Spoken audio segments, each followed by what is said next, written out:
Hindi mo kailangang mamatay para maranasan ang langit. Gumawa tayo ng isang malalim pero relatable na monologue mula sa quote ni George Bernard Shaw. A happy family is but an earlier heaven.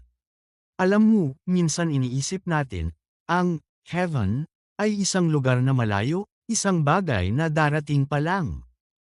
Parang reward sa dulo ng lahat ng hirap, ng lahat ng sakripisyo, ng lahat ng sakit na pinagdaanan natin sa buhay.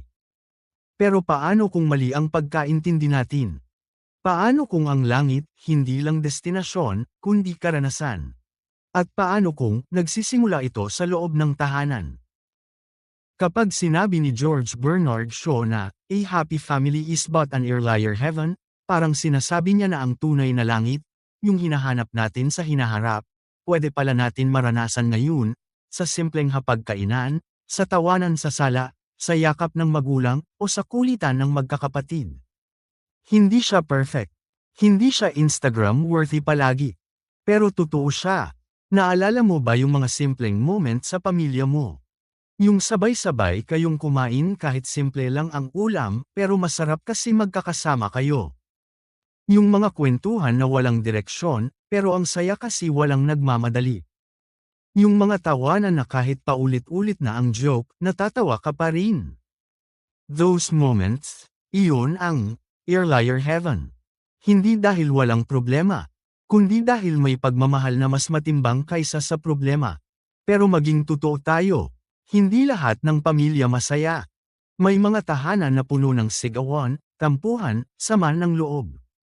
May mga anak na lumaki na hindi naramdaman ang pagmamahal. May mga magulang na napagod, at hindi na alam paano magmahal. At kung nandito ka ngayon, at parang hindi mo maramdaman ang heaven na sinasabi sa quote na ito. Okay lang. Hindi ibig sabihin na wala ka ng chance maranasan iyon. Kasi minsan, ang happy family ay hindi lang yung pinagmulan mo. Pwede rin siyang maging pinipili mong buuin. Maybe hindi mo naranasan ang warm na pamilya noong bata ka. Pero ngayon, may pagkakataon ka. Sa sarili mong magiging pamilya. Sa relasyon mo sa partner mo. Sa paraan ng pagpapalaki mo sa magiging anak mo. Sa paraan ng pakikitungo mo sa mga taong mahalaga sa iyo. Kasi ang totoo, ang heaven sa lupa, hindi binibigay. Binubuo siya, araw-araw, sa maliliit na bagay, sa pagpapatawad kahit mahirap, sa pakikinig kahit pagod ka na, sa pag-intindi kahit hindi mo maintindihan, sa pagsasabi ng, I love you, kahit hindi ka sanay. Kasi ang pamilya, hindi lang tungkol sa dugo. Tungkol ito sa commitment, sa pagpili sa isa't isa, araw-araw. Minsan iniisip natin, pag okay na ang lahat, saka kami magiging masaya. Pero baliktad pala, kailangan muna nating piliin maging masaya, kahit hindi pa okay ang lahat. Kasi doon nagsisimula ang heaven.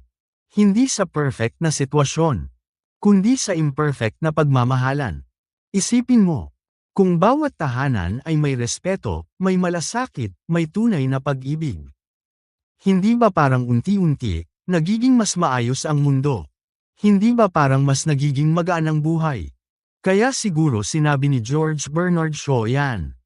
Kasi nakita niya na ang tunay na kaligayahan, hindi sa yaman, hindi sa tagumpay, hindi sa recognition. Kundi sa relasyon, sa koneksyon, sa pamilya. At hindi ito kailangang engrandi. Hindi mo kailangan ng malaking bahay. Hindi mo kailangan ng perpektong buhay. Ang kailangan mo lang, tunay na pagmamahal.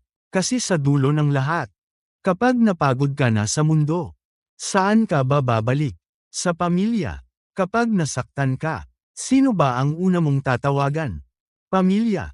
Kapag may tagumpay ka, sino ba ang gusto mong unang makaalam? Pamilya.